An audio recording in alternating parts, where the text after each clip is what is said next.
Sir, hindi po ba may inihain po itong si Senator Rodante Marcoleta na payagan daw po ang isang senador na makadalo even online? Napagdesisyon na po ba kung anong gagawin dito bago pa man po yung magsimula yung trial on July 6? Walang desisyon yun. Nag-motion siya.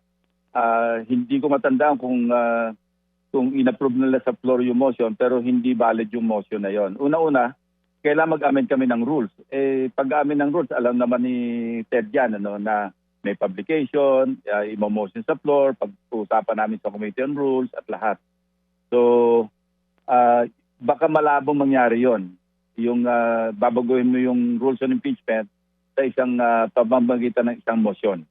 So, hindi po ba pagbobotohan ito bagong pagsisimula nun? Kumbaga, paano po kaya ang mangyayari? As an impeachment court. Kasi magkaiba yung Senate as a legislative body doon sa impeachment court. Magkaibang entity yon. So iba yung rules of Senate. Rules and procedures ng Senate at saka yung rules on impeachment. Although nagagamit yung rules of the Senate then sa rules on impeachment. Pero hindi po pwedeng agad-agad magdi-decide kami sa floor. Maski kami lahat mag-agree na baguhin yung rules, may publication pa yan.